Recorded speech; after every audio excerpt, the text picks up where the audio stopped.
I'm telling to the people, stay in their houses.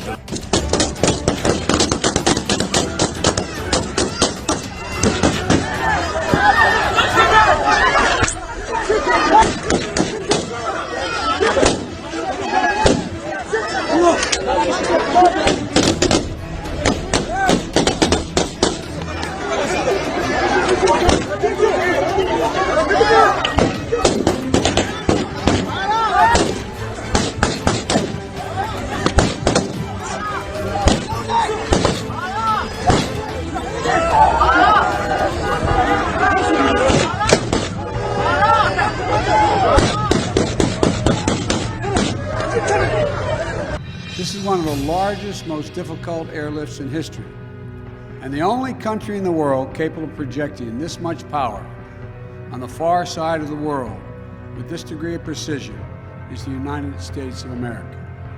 We've already evacuated more than 18,000 people since July and approximately 13,000 since our military airlift began on August the 14th. We're going to do everything that we can to provide safe evacuation for our Afghan allies, partners, and Afghans who might be targeted because of their association with the United States. But let me be clear, any American who wants to come home, we will get you home. Make no mistake, this evacuation mission is dangerous. It involves risks to our armed forces, and it's being conducted under difficult circumstances. I cannot promise what the final outcome will be, or what it will be, that it will be without risk of loss. But as Commander-in-Chief, I can assure you that I will mobilize every resource necessary.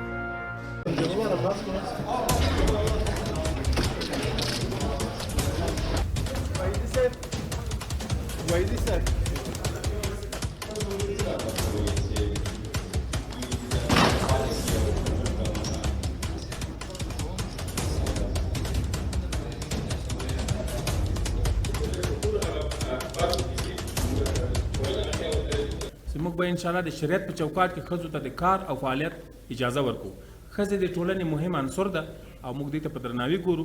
د ټولنې په ټولو هغه برخو کې چې موږ ټولنه اړتیا ورته لري، ښځو به فعال حضور ولري.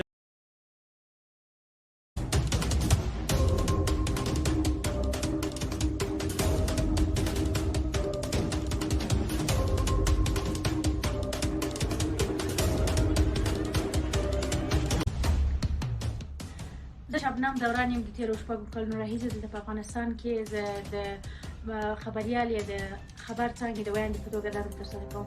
وروستنۍ دنده مې په RT یا د افغانستان ملي راډیو تلویزیون کې وه چې هلته هم د خبر څانګې ویاند وم. ما نن وغوښتل چې د کله چې نظام بدل سو، ما وغوښتل چې خپلې دندې ته ولاړه شم. همدا خپل شهامت مې لاسه ورنه کړ، خو له بده مرغه چې ما ته اجازه رانه کړل، سربیره پر دې چې ما کارت هم درلود. هغه نارینه کارکوونکي زموږ چې وو، هغوی د کارت په لرلو سره هغوی په دې باندې بریالي شو چې دفتر ته راشي. خو ما ته یې ګواښ وکړ چې تاسو نشئ کولی خپلې دندې ته دوام ورکړئ، ځکه چې نظام بدلون کړی دی. نو دلته ستر ګواښونه دي زموږ پر وړاندې، که نړیوال زما غږ اوري، مرستندوی یا بنسټونه زما غږ اوري، زموږ سره دې مرسته وکړي، ځکه چې زموږ ژوند تر ستر ګواښ باندې دی.